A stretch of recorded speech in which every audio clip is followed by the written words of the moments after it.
This is Heaven's Audventure, and yes, this video is 2.5 years late.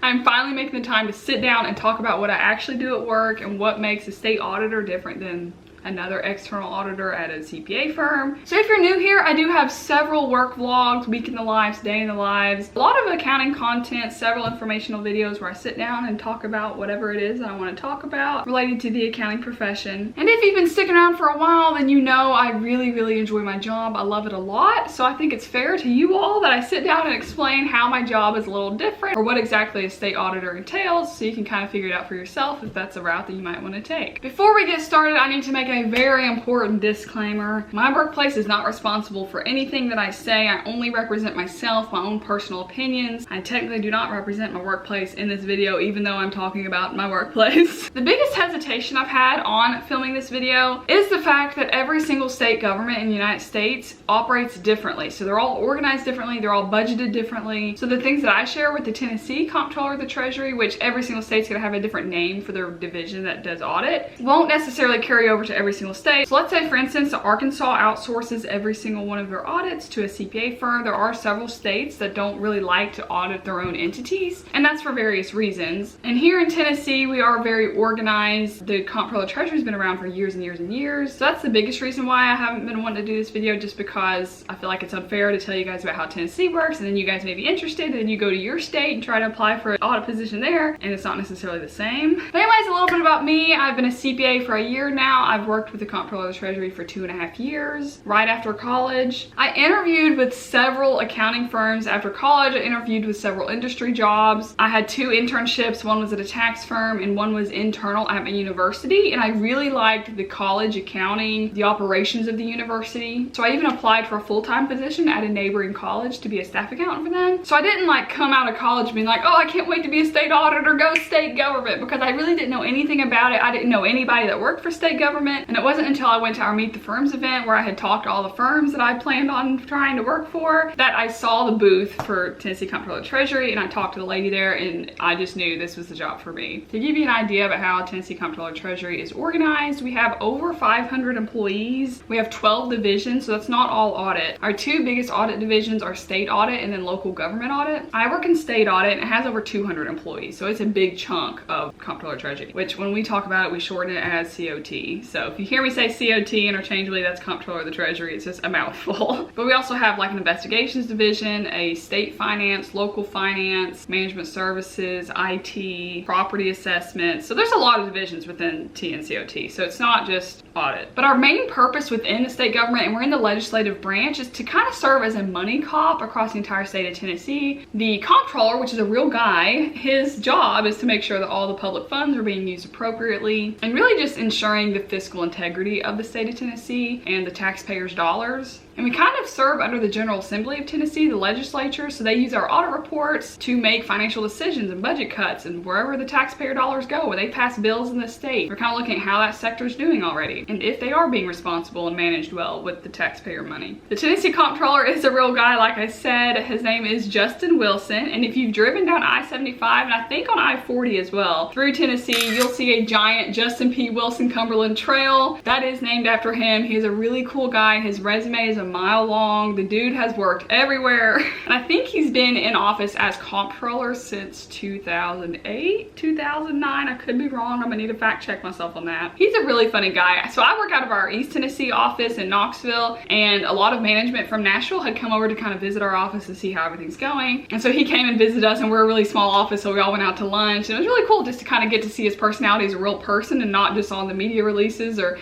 everything we see on the internet. He really is like a local celebrity to all of us. We love him a lot. Our office has actually been rated one of the top workplaces in Nashville for the 5th year in a row, which is really cool. And they just sent us all hand sanitizer in the mail last week, which just cracked me up. But that's done by an internal survey of tons of businesses all over Nashville, and it's anonymous, so we just talk about problems we have at work, or if we feel appreciated, concerns we have, then they all compile it up together. And so now, 5 years in a row, overall we've said that we feel really appreciated, and I definitely do personally. So that's kind of the background of my office, and I feel like it's important to share that information just so you can kind of see see how it's set up. You can see that it's been established for a long time, because it kind of makes more sense when I talk about the nitty-gritty of what I do at work or state audit as a whole, as a division. But all that is public information. You can check it out on the website if you want to know more about the comptroller or anything, all of our different divisions. It's all on comptroller.tn.gov. So within state audit, which is where I work, we audit a variety of clients that receive public funds. We audit all the state agencies like Tennessee Department of Health, Tennessee Department of Transportation, Tennessee Bureau of Investigation, all of the Tennessee Department of, we audit those. Those are all state agencies, as well as all the colleges and universities in the state that are public, so none of the private institutions. We also have various audits under the Single Audit Act, which is when we're auditing a federally sponsored program if they spend over $750,000. As you'll remember from your auditing class in school, then that falls under the Single Audit Act. These are both financial and compliance audits, and I'm actually on one right now. Like I said, I do colleges and universities, so the student financial aid that all the universities receive from the United States Department of Education, that is going to be over $750,000 for sure, a couple $1 million that the schools receive. So we audit the financial aid to make sure that it is being dispersed appropriately,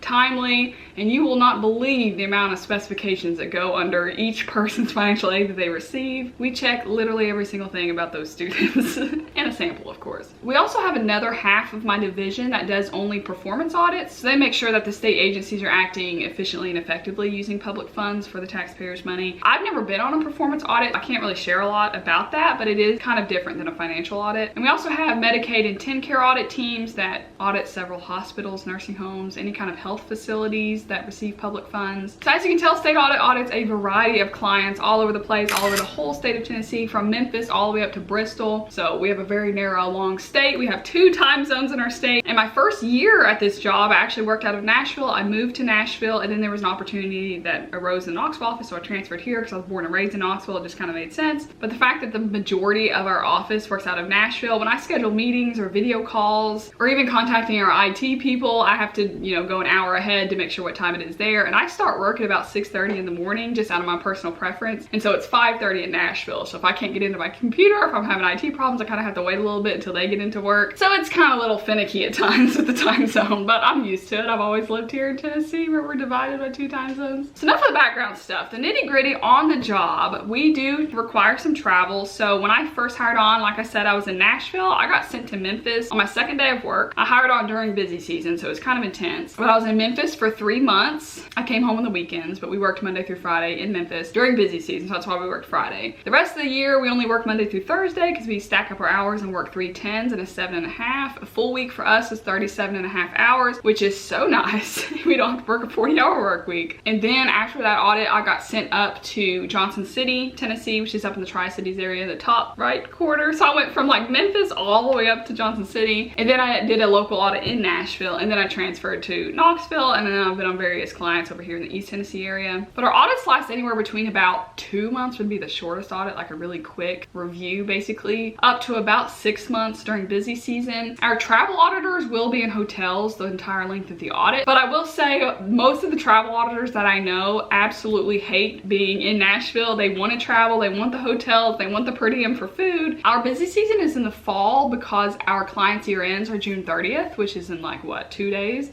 And then once they get their financial statements in line, which will take a couple months, and then we come in and we audit them, and then we turn them into the CAFR in December. So we have to get our audits done by December 31st when Tennessee issues the giant comprehensive annual financial report. Our busy season is absolutely nothing like tax season. I even feel guilty calling it a busy season sometimes in my vlogs because I know a lot of tax accountants watch my videos, or just public firms in general. The most hours I worked in a week last year during busy season was I think 45 hours, which is... that's like basic for any other like firm job. But the busy season before that, it was a little more intense because we were all new on the audit. There was a lot of factors that went into why we worked a lot more that previous season. And we worked Saturdays that season, so it was a little more intense. I think we worked up to 50 so hours a week, but it's still completely manageable. I've never worked on a Sunday. And for the rest of the year, like I said, I get Fridays off. Although working from home, I don't like to work 10-hour days. That is just so long to just be sitting here at this desk working. So I do work Monday through Friday, like short 7.5-hour days. As for the actual audit work itself, that is going to be similar no matter where you audit or who you work for. You're going to have an audit program that outlines every audit step that you need to comply with, and you're gonna have tick marks on your pages, you're gonna have people reviewing it, signing off. So all the audit stuff I think is gonna be very similar. There's nothing that really jumps out with government per se, besides the fact that we follow GASB, like I said. But I will make an important little tidbit here that I did not know when I hired on. So in school, learning about government accounting, you learned about fund accounting, and you got the general fund, the fiduciary fund, and that's probably all I can think of on the top of my head, because in the colleges and universities you use full-on accrual accounting, and there's a lot of people in my workplace that audit Knoxville or Chattanooga or little tiny counties. And so city governments, county governments do follow fund accounting. So those auditors will be familiar with fund accounting. But me personally, because I only do colleges and universities, I don't have to mess with fund accounting, and I'm so thankful for that because I don't really understand it. But that being said, if I did do like City of Knoxville audit, it's just something I'd have a learning curve the first time doing it, but I think I would learn and it'd be fine. But that was something I was kind of intimidated when I started working here, because I was like, oh my gosh, I do not remember anything from governmental accounting in school.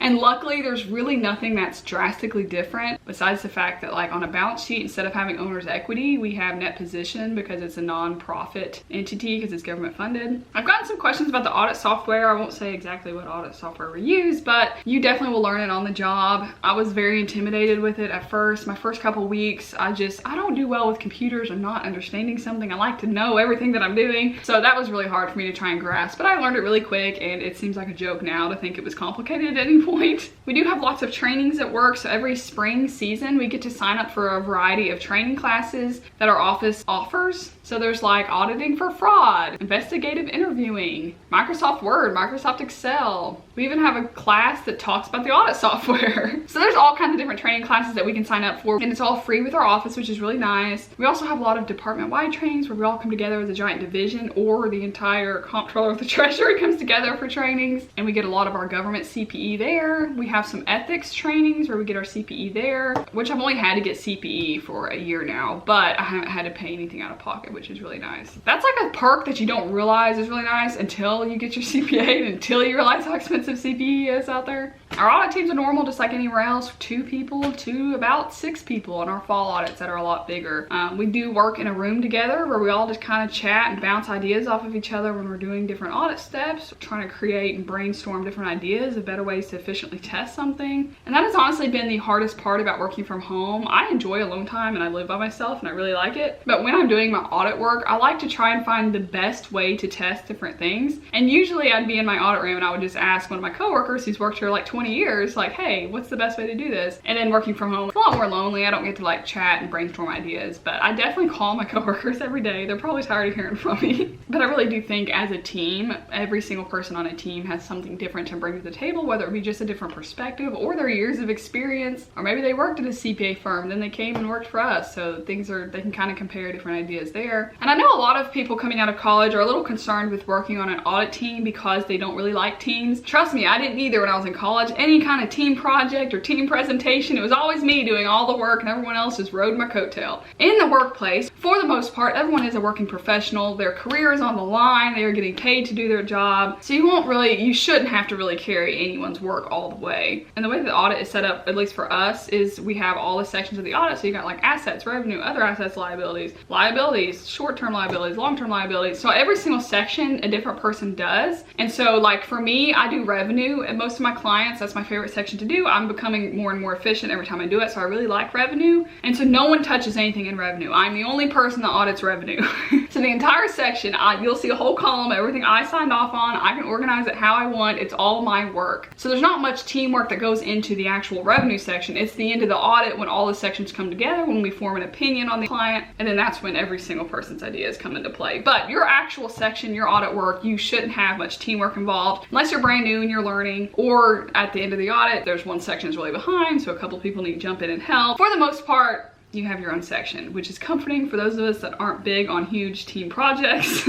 As for the CPA license, I've been asked a lot if it's required for where I work or if it's required as a state auditor. I can't speak for any other state, once again, but with us, it's not required, but it is strongly encouraged. To work here, you have to have 150 credits, which happens to be the amount of credits you need to be a Tennessee CPA. But I did get mine, and it was the longest 18-month struggle of my life, but I don't regret it at all. It's definitely worth it, and I've talked about it in a variety of videos about why I got my CPA. For any audit organization, I think having the CPA, having your auditors have a a CPA, it kind of goes a long way. It gives you guys credibility when you're auditing clients. It backs up that we know what we're talking about to an extent. Even if you don't remember anything from the exam, having a CPA after your name says that yes, I take my career seriously. Yes, I studied a lot. And a lot of my clients personally are CPAs. So here we are auditing other CPAs, and if we're not a CPA, it's kind of like, do you guys get what I'm saying? Like, you don't have to have your CPA to be an auditor, but I think it shows a lot more respect. We have a few audit clients that require the in-charge or senior auditor to be a CPA. Also, all of our managers are CPAs for sure. We do lots of workplace surveys, and a lot of people just roll their eyes and don't want to fill out the survey. But for me, that's management wanting to listen to you. And whether it's anonymous or you put your name on it, that's you saying, hey, even though I'm a bottom of the line staff auditor, here's some concerns I'm having. And I really like that I have direct access to the assistant director, which is above my manager. So I can talk to my manager. I talk to him every day. He's a great guy. But it's also nice to know that I can go straight up the line and not have to like go through all these people to reach, you know, somebody that can actually make a big decision. And I think it also means a lot too that management listens. If a lot of our staff are like, hey, my wife has a baby on the way, I'd like to stay home for a little bit. So then they get put on a local audit. Or, hey, I'm going through a real rough divorce. I don't want to be anywhere around my hometown. Send me on the furthest audit possible. So they'll be on a travel auditor for several months if they want to. Or if somebody really likes the Single Audit Act and does federal programs, and they can be put on those audits. So I think management really listens. Also, I think it really means a lot when an organization has such low turnover. It can be problematic. I'll talk about that in a second. But I have several coworkers that have worked here forever. Like, we're talking 20 years, 30 years. My managers worked here 42 years. And it shows a lot that they're willing to stay here and they enjoyed enough to keep it up with their entire career. Whereas in most accounting firms, you know, there's people stay 2 or 3 years, or their goal is 3 years and they barely make it and they get out. And the downside of the low turnover is the potential inability to move up because we have to wait for those positions to be vacant. So like in-charge positions, manager positions, where we have a lot of auditors that are ready to be manager, but because none of the managers are leaving, then they don't get to be manager. That's really only the big downside I could potentially say,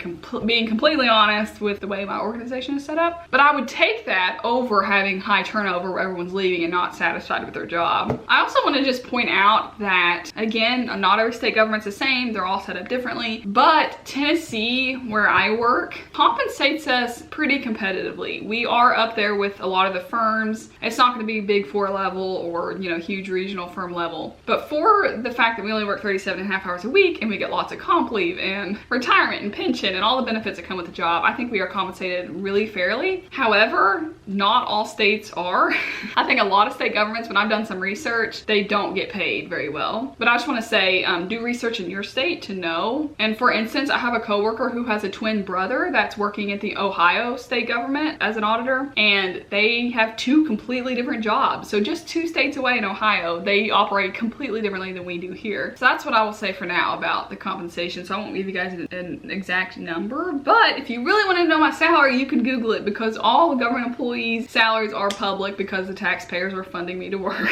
All of our audit reports are public. All of our investigation reports are public. You just have to do some Googling and you'll find. So like, let's say you live in Knox County, you can definitely Google Knox County audit report and you can read all the findings. Another nice little perk that our workplace does is we have flexible lunches now. So if you don't want to take a lunch break, you don't have to. You can work a full 10-hour day without a lunch break, which is brutal, but working from home is a little different. You just make a sandwich real quick. But we can take an hour and a half lunch. We can go to the gym on our lunch break and come back after 2 hours, as long as we let our in-charge manager know. And I think that has really made a huge difference in our busy season, which again, our busy season is not brutal. But I go to work at about 6:30 in the morning, and working a 10-hour day with a lunch break, I usually wasn't leaving until about 5:30. But now that I don't have to take a lunch, I can leave at 4:30, beat a little bit of the traffic, be home by about 5:10, 5:15. And if I have something I need to do real quick during the day, I can go do it, come back, work later in the evening. I really like that flexibility. I think it shows respect to us employees, trust. You know, they know we're gonna get the job done. And we definitely need to be open in communication with our in-charge and tell them what we're doing and what hours we're working. I really hope I've helped you guys understand a little more about how our Tennessee State Audit Division, Comptroller Treasury works and is organized. Again, for the millionth time, every state's different, so it doesn't necessarily transfer to the state that you live in. But more than anything, I hope you guys see why I really love working here. I think it is a wonderful workplace. I like it a lot. But for the past like year or so, I've been on the recruitment team at my work, and so I get to go to the colleges and universities during the career fairs and accounting events and get to talk to all the really excited, energetic college students, and I love it so much. And when I went to ETSU last fall to recruit, I met some subscribers there that came up to the booth, and that was just completely took me by surprise. Fun fact though, when I left ETSU, so it's up in Johnson City, I took the wrong interstate home and ended up in Virginia. I was so embarrassed. I did not put on my timesheet why it took me 4 hours to get home. And it's only a 2-hour trip. I was in the wrong state. Y'all, that's just me. I don't know how. I'm so lost. It's a wonder I can even get home from work. And I work from home. So yeah, you guys, I'm gonna finally stop talking. If you have any specific questions about being a state auditor or working for Tennessee, you can email me at heavensaudventure@gmail.com. I can't share all the information, but I can share what I can. I'd love to help in any way that I can. You guys just let me know. And if you made it this far in the video, congratulations. Thank you guys so much for watching. Stay tuned. I'm about to film a Q&A about my job that I asked on my Instagram story. So that video will be coming after this one. So stay tuned and I will see you guys next time.